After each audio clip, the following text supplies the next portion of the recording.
Hai, Assalamualaikum dan salam sejahtera. Bertemu lagi kita dalam siri nota bijak bagi mata pelajaran Pendidikan Kesihatan tahun 4. Kali ini kita akan membincangkan tentang unit 11, Sayangi Diri.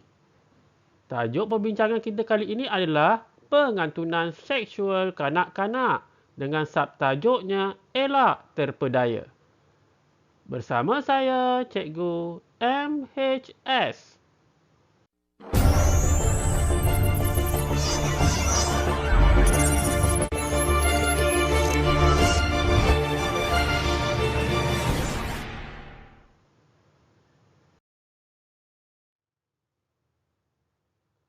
Standard kandungan kita pada kali ini adalah 7.1, kemahiran kecekapan psikososial untuk menjaga keselamatan diri. Manakala standard pembelajaran kita adalah 7.1.2, memberi contoh situasi pengantunan seksual kanak-kanak.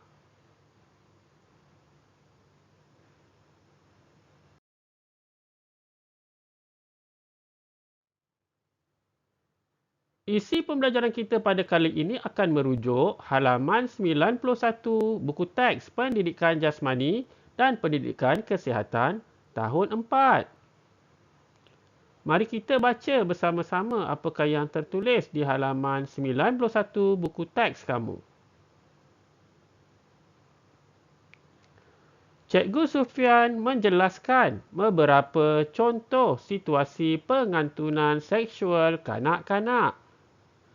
Berdasarkan gambar-gambar yang terdapat di halaman 91, kita akan membincangkan secara terperinci tentang contoh-contoh situasi pengantunan seksual kanak-kanak yang telah diberikan oleh Cikgu Sufian.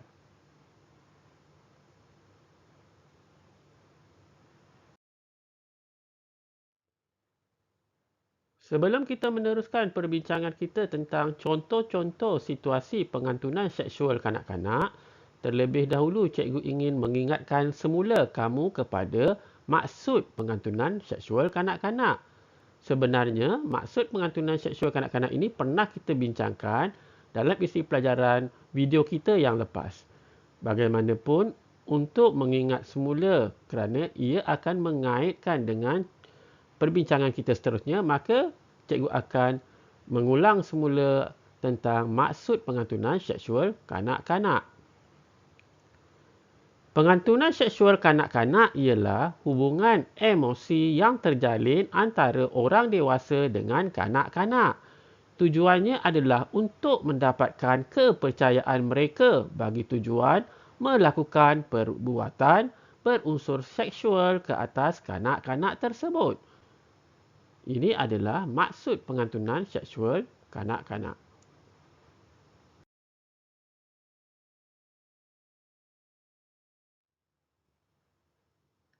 Seterusnya, kita akan membincangkan satu demi satu situasi-situasi pengantunan seksual kanak-kanak seperti yang telah disenaraikan oleh Cikgu Sufian.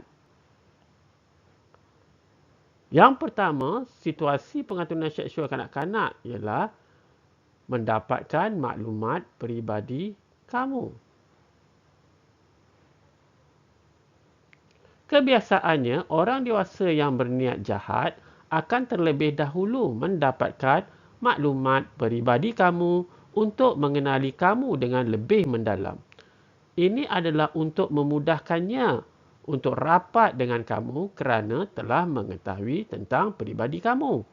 Dia juga akan dapat mengetahui tentang kelebihan dan kekurangan kamu, tentang minat kamu dan hal-hal yang berkaitan dengan diri kamu.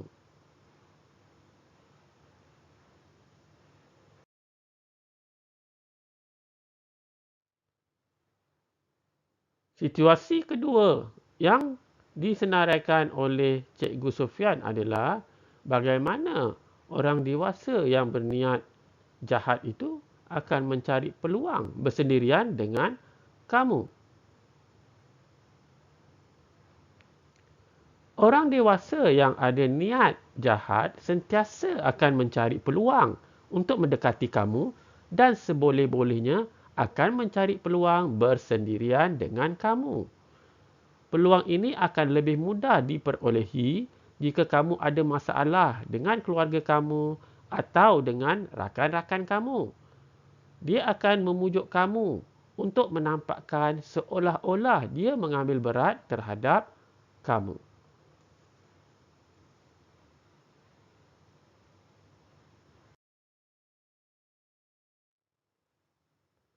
Seterusnya kita akan membincangkan pula tentang situasi pengentunan seksual kanak-kanak yang ketiga yang disenaraikan oleh Cikgu Sufian. Dalam situasi ini, Cikgu Sufian menyenaraikan betapa seseorang itu akan cuba memujuk kamu berjumpa tanpa pengetahuan sesiapa.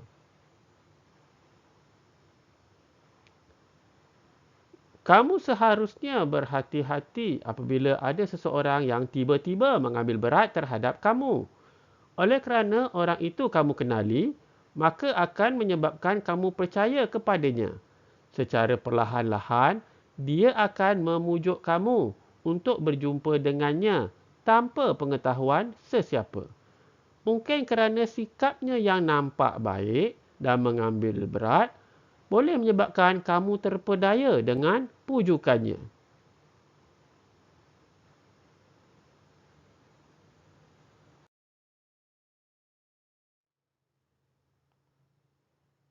Sekarang kita akan lihat pula situasi pengantunan seksual kanak-kanak yang keempat yang disenaraikan oleh Cikgu Sufian. Pada situasi ini akan ada orang yang menghantar video atau pesanan ringkas yang menyebabkan kamu berasa tidak selesa.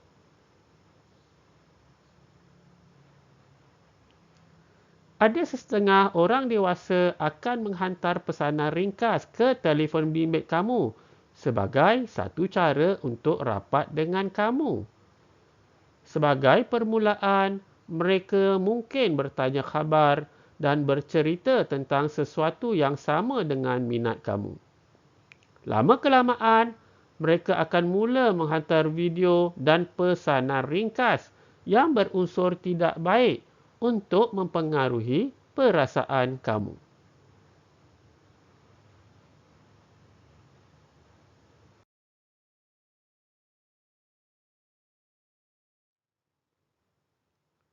Sekarang kita akan lihat pula situasi pengantunan seksual kanak-kanak yang kelima yang disenaraikan oleh Cikgu Sufian. Pada situasi ini, Cikgu Sufian menerangkan bahawa antara yang berlaku kepada kanak-kanak ialah apabila orang dewasa tersebut menyentuh bahagian tubuh kamu. Salah satu pengantunan seksual yang paling serius ialah apabila ada seseorang yang mula menyentuh tubuh kamu sewaktu kamu bersama dengannya.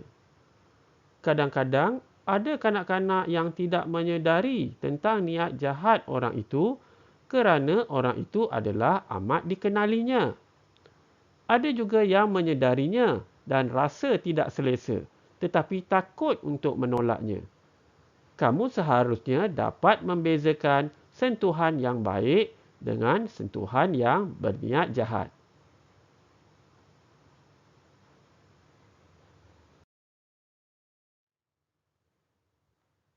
Dan akhirnya kita akan melihat pula situasi pengantunan seksual kanak-kanak yang keenam yang disenaraikan oleh Cikgu Sufian.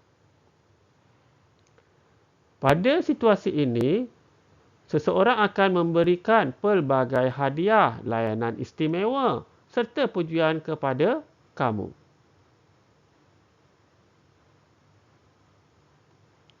Salah satu cara untuk menarik perhatian kanak-kanak ialah dengan memberikan pelbagai hadiah.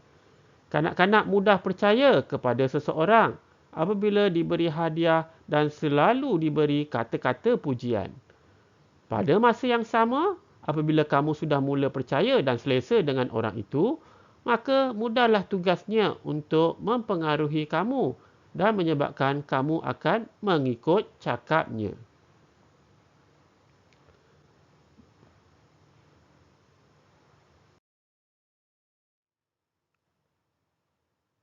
Kita telah membincangkan secara terperinci tentang 6 contoh situasi pengantunan seksual kanak-kanak yang telah disenaraikan oleh Cikgu Sufian. Untuk menguji kefahaman kamu tentang pengantunan seksual kanak-kanak ini, Cikgu ingin kamu merujuk kepada soalan yang terdapat di halaman 91 buku teks kamu. Cikgu mahu kamu cuba menjawab soalan ini berdasarkan kefahaman kamu terhadap segala isi perbincangan kita mengenai pengantunan seksual kanak-kanak. Terlebih dahulu, mari kita baca bersama-sama soalan yang terdapat di halaman 91 buku teks kamu. Ramalkan perkara yang berlaku sekiranya kamu terjebak dan terpedaya dengan pengantunan seksual kanak-kanak. Apakah agaknya yang berlaku kepada kamu sekiranya kamu terlibat dengan pengantunan seksual kanak-kanak? Di sini cikgu akan memberikan panduan jawapan kepada soalan ini.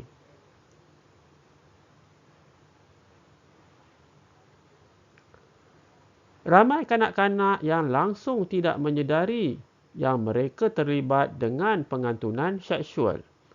Ini mungkin kerana mereka tidak pernah didedahkan dengan perkara-perkara sebegitu. Adalah malang sekiranya kamu terjebak dan terpedaya dengan pengantunan seksual kanak-kanak. Apabila terjebak, agak sukar untuk melepaskan diri kamu kerana biasanya kamu akan diugut jika cuba memberitahu orang lain. Ada yang terpaksa mendiamkan diri dalam tempoh yang lama sehingga kamu ada keberanian untuk menceritakan perkara ini kepada orang lain. Dalam tempoh itu, ada di antaranya yang mengalami kemurungan, stres, suka memberontak dan menghadapi masalah disiplin. Lebih teruk, ada yang sampai ke tahap cuba membunuh diri. Jadi ini adalah perkara-perkara yang mungkin akan berlaku kepada kanak-kanak sekiranya mereka terlibat dalam pengantunan seksual kanak-kanak. Walau bagaimanapun, nasihat cikgu, sekiranya kamu terlibat dengan pengantunan seksual kanak-kanak, dapatkanlah nasihat daripada orang yang kamu percaya dan orang yang rapat dengan kamu. Elakkan jangan sampai ke tahap cuba membunuh diri.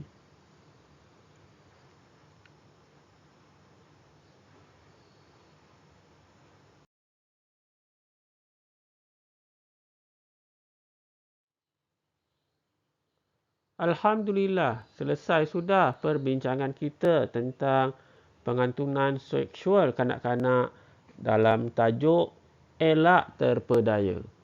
Cikgu harap kamu telah faham tentang pengantunan seksual kanak-kanak supaya kamu dapat mengelakkan diri dari terlibat dengan masalah ini. Perbincangan kita tadi adalah merujuk kepada buku teks Pendidikan Jasmani dan Pendidikan Kesihatan tahun 4 halaman 91.